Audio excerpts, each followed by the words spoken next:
Bueno, es una alegría estar hoy aquí, en CEDE, en Córdoba, en esta jornada tan especial, y acompañada de mi madre, Isabel Estapé, que es la importante, pero yo viniendo a hablar del cerebro. ¿Qué hace una psiquiatra hablando a directivos y a empresarios? A mí me gusta, soy hija y nieta de psiquiatra, investigar el comportamiento humano. Voy observando lo que va sucediendo en el mundo emocional, en el cambio en la población, e investigo qué subyace, qué va pasando, buscando las bases humanistas, biológicas, neurocientíficas del ser humano. Cuando uno se comprende, se siente aliviado. Y el problema que nos sucede muchas veces es que como seres humanos nos van sucediendo cosas, vamos sintiendo cosas, van surgiendo síntomas en nuestro cuerpo y no entendemos nada. Tengo 20 minutos para intentar explicaros cómo funciona nuestro cerebro y cómo funciona nuestro cerebro en este mundo digital tan apasionante. Y con esas ideas que os voy a dar, transmitiros unos tips, unos pequeños consejos para que el mundo digital saque lo mejor de nuestro cerebro y no lo peor de nuestro cerebro. Quizá alguno me haya escuchado en alguna ocasión y yo siempre hablo de una hormona, que es la hormona del cortisol. El cortisol es la hormona del estrés. Se activa en los momentos de amenaza, en los momentos de reto. Si uno va por la calle y le atracan, sube el cortisol. Si a uno le llaman por teléfono y dice que su empresa se ha quebrado en bolsa, sube el cortisol. Si a uno le llaman por teléfono y le avisan que su hijo ha tenido un accidente en el colegio, sube el cortisol. Esta hormona es clave en nuestra vida porque interactúa con todo el organismo. Es una hormona cíclica. Por las noches es baja y tiene que ser bajita para que yo duerma. A lo largo de la noche sube hasta las 8 de la mañana, que tiene su pico más alto. Lo interesante de esta hormona es que no solo se activa en los momentos de amenaza, sino también cuando yo me imagino un momento de amenaza. Es decir, mi mente y mi cuerpo no distinguen una amenaza real de una amenaza imaginaria. Ante algo físico real que me sucede, es decir, que me echen de mi trabajo, o ante algo imaginario, y si me echan de mi trabajo, se activa esta hormona. Y esto es un problema, porque el 90% de las cosas que nos preocupan nunca, jamás suceden. De hecho, es el 91,6%. Pero nuestra mente y nuestro cuerpo lo viven como si fuera real. Si pensamos en la pandemia, donde todos hemos tenido miedo, y el miedo cambia nuestro cerebro, nos intoxica de cortisol, todo nuestro organismo y nuestra mente se han transformado. Es decir, yo lo llamo la intoxicación de cortisol. Esta hormona toma las riendas de mi cuerpo y empieza a cambiar mi cuerpo y mi mente. Se me cae el pelo, me tiembla el párpado, tengo gases, me cambia el aparato intestinal, se me inflaman las articulaciones, me duele la espalda. Es decir, todo mi organismo responde a esta intoxicación de cortisol. Y por otra parte, a nivel psicológico, estoy irritable, tengo fallos de memoria, de repente me encuentro triste, duermo mal, despertares nocturnos, estoy inquieto por cosas. Y durante 5 años me he dedicado a investigar el cortisol, cómo bajar el cortisol, porque vivimos en una sociedad intoxicada de cortisol. Y la intoxicación de cortisol genera inflamación en el cerebro y en el organismo. Gastritis, gastroenteritis, amigdalitis. ¿Cuáles son las vías de escape? Y ahí es donde voy. Yo durante mucho tiempo he investigado cómo de forma sana conseguir equilibrar esos niveles de cortisol. Pero nos dimos cuenta, y muchos neurocientíficos a nivel mundial nos hemos dado cuenta, que la pantalla nos alivia. Y esto es clave. Lo que sucede en la pantalla son gratificaciones instantáneas. Yo quiero algo y lo tengo, y lo siento. El cofundador de Facebook, Tim Parker, reconoció en un evento médico en Filadelfia hace unos años: creamos Facebook para generar adictos. Nos dimos cuenta de la vulnerabilidad del ser humano, de cómo el ser humano necesita sentirse querido. El ser humano necesita sentirse reconocido, porque nada mueve más al ser humano que alguien te quiera o que crea en ti. Y dijimos, creemos Facebook. Subes una foto y la gente le gusta, y la gente te comenta, y la gente te pone likes. Pero ¿qué hemos descubierto? Que hay una hormona que subyace en el comportamiento de las pantallas. Y hoy estoy hablando de la pantalla, en esta primera parte, la pantalla como redes sociales, videojuegos, Instagram, noticias, mails, WhatsApp. Y aquí entra la dopamina. La dopamina es una hormona maravillosa en muchos aspectos porque es la hormona del placer. Es la hormona que está involucrada en las relaciones sexuales, en la comida rica, en el vino, en los videojuegos, es decir, en cosas que nos hacen pasarlo bien, que nos hacen disfrutar. Y funciona de una manera muy particular. A mí me apetece tomarme una copa con unos amigos y empiezo a generar dopamina. Y en el momento que tengo esa copa, que ya me tomo eso con mis amigos, tengo mi pico de dopamina y de repente tengo un gran bajón. ¿A quién no le ha sucedido que tiene un momento muy bueno en algo y de repente tiene ese bajón después? El alcohol, la cocaína, las drogas, los videojuegos, las redes sociales, la pornografía. La dopamina es la hormona de las adicciones. Cada vez que yo recibo un like, Cada vez que yo recibo comentarios en mis redes sociales y recibo cosas gratificantes, tengo chispazos de dopamina. Es decir, la pantalla fue diseñada para ser adictiva y a día de hoy tratamos en consulta la adicción a la pantalla con la misma medicación que la adicción a la cocaína. Ojo, van por los mismos circuitos cerebrales. Esto lo cuento porque es importante que lo entendamos.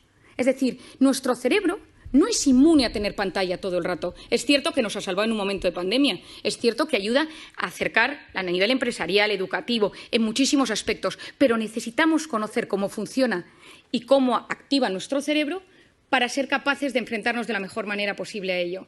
¿Qué ha hecho la pantalla? Que nos hemos convertido en drogodependientes emocionales, adictos a experiencias vibrantes, porque siempre llega algo en la pantalla. Yo activo la pantalla, yo actualizo la pantalla.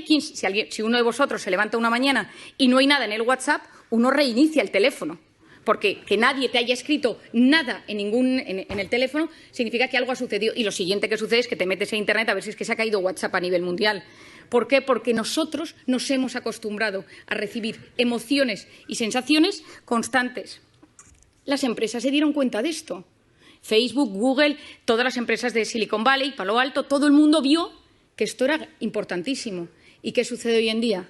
Que hemos transformado la economía mundial en la economía de la atención. Lo que importa a las empresas es conseguir mantener la atención del usuario el mayor tiempo posible en una pantalla. Es decir, nos han captado nuestra atención y es mucho más fácil secuestrar nuestros instintos que dominarlos. Es decir, como es algo tan impulsivo, me siento querido, me contestan, estoy metido en un grupo, me hacen caso, escribo, me meto, busco, compro, tengo hambre, pido un globo, quiero un sushi, me apetece, quiero quedar con alguien, me descargo Tinder. Es decir, gratificación instantánea, lo quiero todo y lo quiero ya. Y si nos damos cuenta, las dos únicas cosas que realmente nos hacen felices en esta vida, las dos únicas cosas que realmente llenan el corazón del ser humano, son el amor de pareja, el amor a los padres, el amor a los hijos y el trabajo bien hecho. Y ni el amor ni el trabajo son a base de gratificación instantánea. Son todo lo contrario. Pospongo recompensa, paciencia, esperar a no recibir todo el rato lo que busco y lo que quiero. Tiempo, tiempo, tiempo. Y hoy en día no sabemos esperar. Y hay otra zona del cerebro que es fundamental que os explique. Y se denomina la corteza prefrontal. La corteza prefrontal es esta zona delantera de nuestro cerebro y es la zona que se encarga de la atención, de la concentración, de la resolución de problemas y del control de impulsos. Nada, es la que se encarga de que seamos seres superiores. La que yo, de repente, voy caminando en un restaurante y tengo apetito y veo que mientras voy por el pasillo que un señor está comiendo y no le quito la comida del plato. La que hace que yo de repente me apetezca comprarme algo y no me lo compro. Que de repente veo a una persona que me gusta por la calle, estoy casado y digo, no me conviene porque estoy comprometido con otra persona. Esto es la corteza prefrontal. Es el centro neurálgico de la voluntad. Pospongo las cosas o las retiro de mi camino porque no me convienen. Cuando un bebé nace, la corteza prefrontal es profundamente inmadura y el desarrollo del cerebro funciona de atrás para adelante y a medida que uno se va haciendo mayor, va madurando hasta que la corteza prefrontal madura en torno a los 15, 18, 21, 25 y hay gente que no madura casi nunca. En las mujeres madura antes, en los hombres madura después. La corteza prefrontal se activa en un bebé de tres maneras. Es decir, ¿cómo activas la atención de un bebé? Con tres cosas: luz, sonido y movimiento. Si alguno tiene un bebé o ha tenido un hijo, se da cuenta, de repente el hijo está en su hamaquita, pasa el padre, pasa la madre y gira la cabeza. Presta atención. De repente se enciende una lucecita, presta atención, escucha una música y activa su atención. ¿Qué queremos nosotros con la corteza prefrontal de nuestros hijos? Que a medida que se van haciendo mayor, presten atención a objetos inmóviles, a un profesor, que estén sentados en la salita de espera, que vean una puesta de sol y les guste, que puedan ir a un museo, que puedan leer un libro. Es decir, que no solo se active su corteza prefrontal con la luz, con el sonido y con el movimiento, sino que también sean capaces de prestar atención a una conferencia. ¿Qué pasa si yo le doy a mi hijo una tablet, un iPad, lo que sea, con 6 meses, con 1 año, con 2 años, con 3 años? Y yo se la pongo. ¿Qué es la tablet? Luz, sonido y movimiento. Y el cerebro del ser humano funciona con un mecanismo que se denomina use it or lose it. O lo usas o lo pierdes. ¿Quién de nosotros tiene mejor hipocampo, centro de la memoria, desde que usa Wikipedia? Nadie. Todos se nos atrofió el hipocampo. ¿Quién de nosotros se orienta mejor desde que usa Google Maps para todo? Nadie. Porque nuestro cerebro, cuanto más utilizas herramientas externas, más se atrofian las herramientas internas. Si yo utilizo la corteza prefrontal siempre para estimularme desde fuera, luz, sonido y movimiento, ¿qué es lo que está sucediendo? Que la corteza prefrontal de los jóvenes no está madurando de forma correcta. ¿Y esto qué consecuencias tiene? Seguro que habéis oído hablar del famoso TDAH, trastorno por déficit de atención e hiperactividad.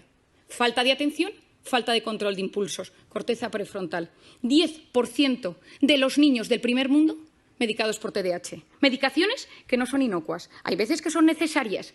¿Es solo la culpa de la pantalla? No es solo.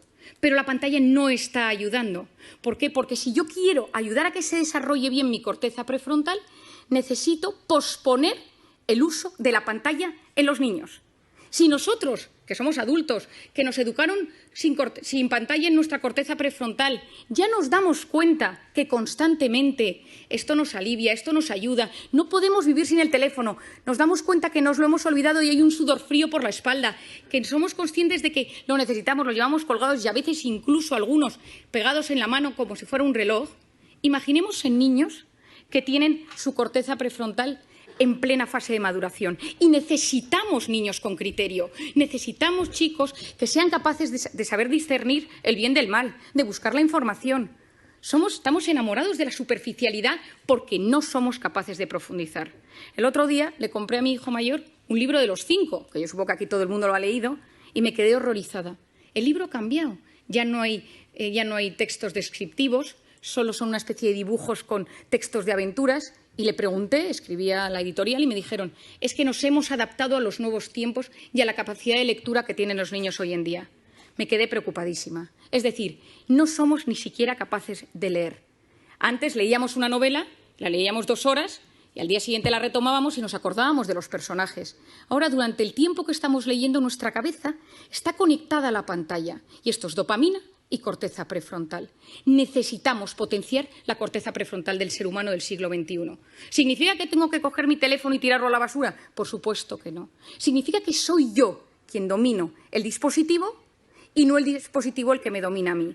Es decir, cada vez que yo cojo el teléfono, que se enciende la pantalla, algo está pasando en mi cerebro. ¿Y cuándo cogemos el teléfono? Fuera del plano profesional.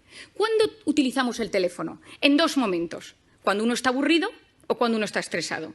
Uno está escuchando una charla, está escuchándome hoy, está de repente, ¿quién no le ha pasado en estas múltiples entrevistas o sesiones por Zoom eternas? Y que uno se da cuenta que no es capaz de seguir el hilo de la conversación y su cerebro le pide el teléfono. ¿Por qué? Porque me estoy aburriendo, me estoy poniendo nervioso porque no me entero bien. Es decir, nuestro cerebro, ante el aburrimiento o ante el estrés, nos pide pantalla. Si esto lo hacemos también con los niños y con los jóvenes, ¿qué sucede? Que no estás dejando a los niños aburrirse y el aburrimiento es la cuna del asombro y de la creatividad. Nadie ha descubierto nada grande en un momento de hiperestimulación, en un momento ajetreado. Unos vieron caer una manzana de un árbol, otros paseaban por los jardines de Atenas. Es decir, si tú quieres crear algo, si tú quieres que te pasen cosas buenas, necesitas ser capaz de frenar el círculo de la hiperestimulación. Y te tienes que empezar a aburrir, porque cuando tú te aburres o dejas que tu hijo se aburra, pasan cosas en el cerebro. Si tú no sabes gestionar el estrés y cada vez que te enfadas con tu marido, con tu mujer y, fijémonos, coges el teléfono, tu hijo te pone de los nervios, coges el teléfono, has tenido un problema con tu jefe, coges el teléfono, porque te alivia, porque fue diseñado para aliviar y conocemos los mecanismos que subyacen al tema, pero entonces ya no sé gestionar la ansiedad. Y ojo, quien no sabe gestionar sus emociones en el siglo XXI lo pasa muy mal.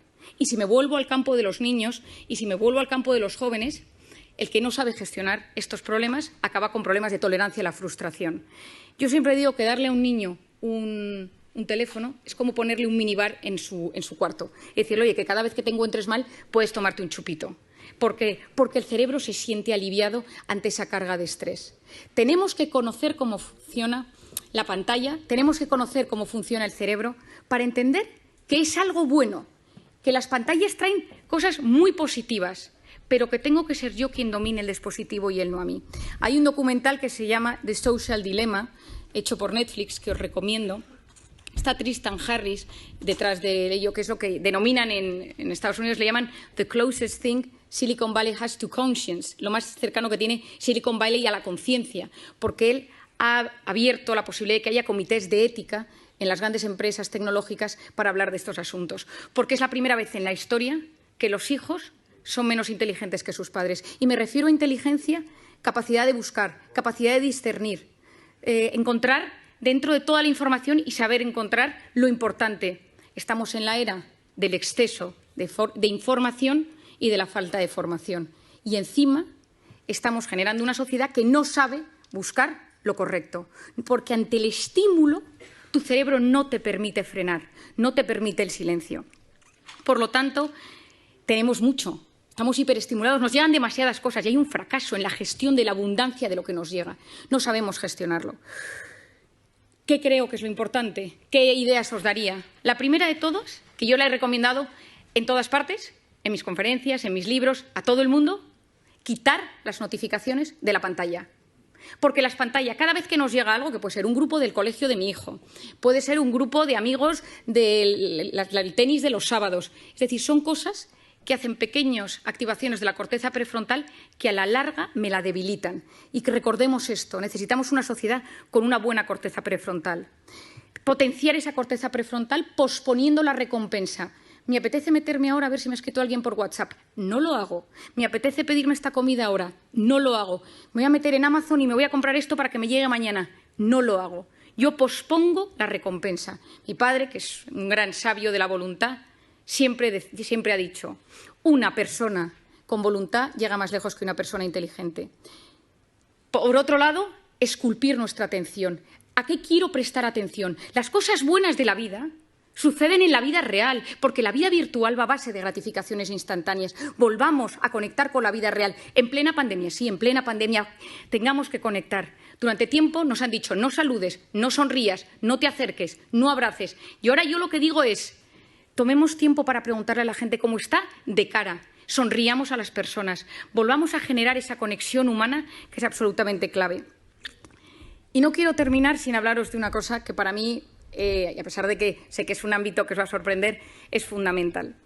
Os he contado que yo llevo varios años investigando el cortisol y siempre investigo las hormonas y la dopamina, la del placer, la serotonina, la felicidad, la oxitocina, la hormona del parto y de la lactancia. Y hace 2 años me sucedió una anécdota. Acababa de nacer mi tercer hijo, yo tengo 4 niños, y acababa de nacer mi tercer hijo y yo estaba en plena lactancia y estaba de baja maternal.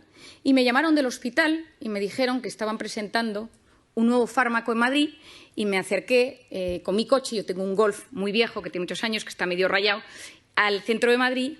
Me puse mona, me subí a mi tacón y me acerqué, esto ahora os explico por qué os doy este dato, y entonces yo iba en el coche y dejé el coche aparcado en la planta -3 de un parking infernal en el centro de Madrid. Subí al hotel, estuve en la presentación, pero ya me tocaba volver a dar de comer al pequeño y volví al parking. Y cuando iba andando por el parking, veo que un tipo con mala pinta me sigue. Y entonces empiezo a ver que me sigue, empiezo a andar y digo, ay, que me está subiendo el cortisol. Soy muy consciente de mis cosas y empecé a notar que me angustiaba y que empezaba a no poder respirar y de repente, al lado de mi coche rojo, viejo, rayado, había un cochazo. Y entonces me dijo, dame las llaves. Y le dije, no, que mi coche es el rojo viejo, que este no es mi coche. Y entonces, en vez de darle las llaves, el móvil, la cartera, todo, me subí al coche, bajé el pestillo y arranqué. No podía respirar, me dio un ataque de pánico y encima era plenamente consciente. Taquipnea, taquicardia, no puedo pensar, corteza prefrontal, se me duerme la mano. Y me conocía todos los síntomas, pero no era capaz de relajarme. Arranqué, salí corriendo del parking y cuando subía por la Castellana, llamé a mi marido casi sin poder hablar.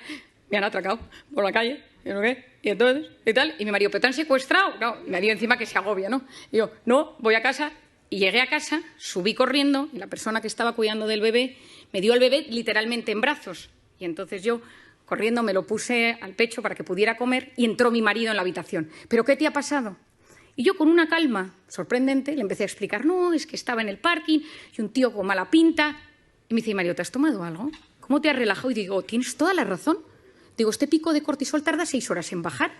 Digo, no es ¿cómo soy capaz? Y de repente me quedé mirando al bebé y dije, ¿y si la oxitocina de la lactancia bajar el cortisol y esta me puse nerviosa. Me metí en Internet, me puse a buscar y efectivamente, si estimulamos la oxitocina, bajamos el cortisol.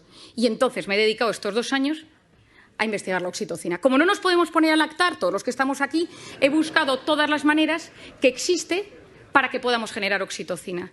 Y creo que nos encontramos en un momento de intoxicación de cortisol, de incertidumbre, de caos, de miedo, de reconfiguración, de readaptación, donde hay que potenciar la oxitocina. Es la hormona de la empatía, es la hormona de los abrazos. Lo que funciona son 8 segundos. Yo a la gente la tengo un poco cortada porque la abrazo 8 segundos, que la gente lleva 2 años sin abrazarse, y al tercer segundo le digo, relájate que quedan 5. Abrazos de 8 segundos bajan los niveles de cortisol.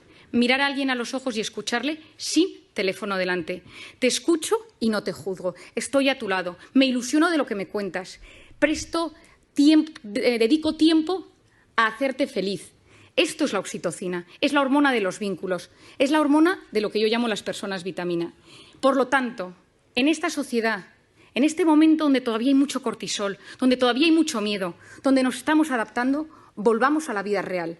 Potenciemos la oxitocina de las relaciones humanas y convirtámonos en personas vitamina. Muchas gracias.